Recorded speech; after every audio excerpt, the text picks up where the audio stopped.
Boker Tov Umvorach. Quelques détails concernant la prière de Rosh Hashanah. Alors, lorsqu'on dit Zochrenu lechaim melech hafetz b'chaim, kotvenu besefer chaim lema'anach Elohim chaim, alors il faut faire attention de dire Zochrenu lechaim et non pas Zochrenu lachaim, parce que là, en araméen, ça veut dire non.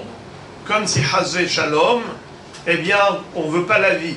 Au contraire, on veut être inscrit dans le livre de la vie. Donc il faut dire Zochrenu les Haïm. Il ne faut pas dire les Haïm Tovim. Ça, on va le dire plus tard. Uchtov les Haïm Tovim kol bene beritecha. Ça, c'est à la fin de la Hamida. Car le derech, c'est que quand on vient solliciter quelqu'un, on ne vient pas de but en blanc lui demander le maximum. D'abord, on commence à demander un peu.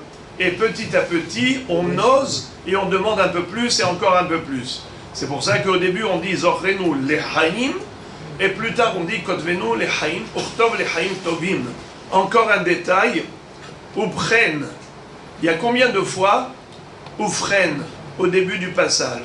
Ufren itkadash shimcha Hashem Elokenu, Ufren ten pachdecha Hashem Elokenu al kol ma'asecha, Ufren ten kavod le'amecha tehila lire'echa. Ufren tzadikim ir'u v'ismahu v'isharim ya'alozu, n'est-ce pas? Il y a combien de fois Ufren? 4 fois. Alors, il ne faut pas réduire et il ne faut pas rajouter. Il n'y a que ces 4 fois Ufren. L'explication que l'on peut donner, Ufren, c'est en valeur numérique 78, Vav 6, Bet 2, Kaf 20, Nun 50, en tout 78. 78, c'est la valeur numérique de quoi? Du 3 fois le nom divin. 26, 26, 26, eh bien ça donne 78. Il y a combien de lettres dans le nom d'Hachem, dans le tétragramme? 4 lettres. Yud, Ke, Vav, Ke. Alors en effet, on a 3 fois le nom d'Hachem, c'est-à-dire à chaque fois qu'on dit Ufren, on a 3 fois le nom d'Akadosh Baruch Hu. Et c'est Midat Arahamim qui est multiplié par 3. Et ça on le dit 4 fois par rapport aux 4 lettres du nom d'Hachem et par rapport aux 4 mondes. Il y a Olam Ha'atzilut, Ha'Beri'a, Ha'Yetzira, Ha'Asiya. Voilà donc le Ufren. Ve'yasu kulam aguda, comment on dit? Ve'yasu kulam aguda. Alors vous dites Ahat. Le Rav Ovadia Yosef dit qu'il faut dire Ehat. Pourquoi Aguda, Ehat, au lieu de Aguda, Ahat? Car dans le Pasuk Shmuel Bet, le Perek Kafhe, il est écrit Vaitkabetsu bene Binyamin, Vaihyu le Aguda Ehat. La seule fois où vous trouverez dans le Tanakh Aguda Ahat, c'est pas écrit Aguda Ahat. La seule fois où il est écrit, c'est écrit Aguda Ehat.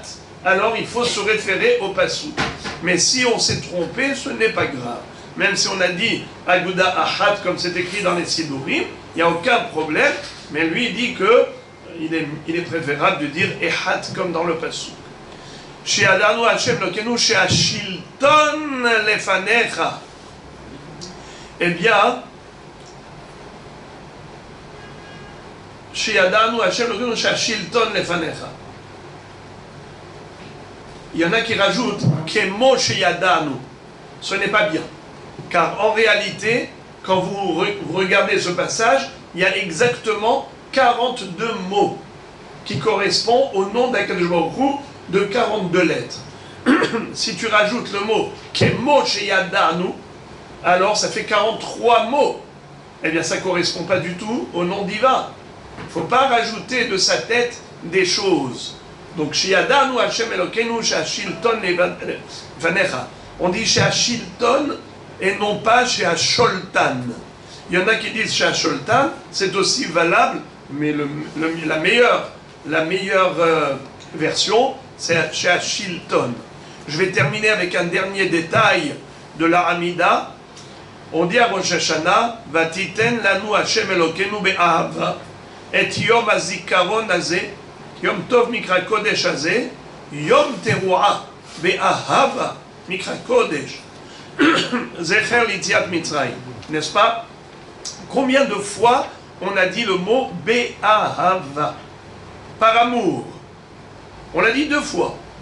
Vatiten lanu Hashem Elokenu be'ahava, et yom hazikaron hazeh, et yom tov mikra kodesh hazeh, yom teruah be'ahava mikra kodesh, zecher l'Yetziat Mitzrayim. Tu dis 2 fois be'ahava? Eh bien oui. La première fois, c'est par rapport au Yom Tov de Rosh Hashanah, et la deuxième fois, c'est par rapport au shofar. Car le shofar de Rosh Hashanah a le pouvoir de convertir la rigueur en douceur. La midat ad-din est transformée en midat ar-rahamim. Donc la mitzvah du shofar nous a été donnée par amour d'Akadosh Baruch Hu. Voilà pourquoi on dit 2 fois be'ahava. Be'ahava par rapport au Yom HaZikaron et be'ahava par rapport au Yom Teruah. Car le Yom Tov de Rosh Hashanah en soi c'est un cadeau, c'est un jour extraordinaire que Akadosh Baruch Hu nous a offert, et en plus il nous a donné la mitzvah du shofar qui nous permet de mériter un très bon jugement, Ken Yehi Ratzon.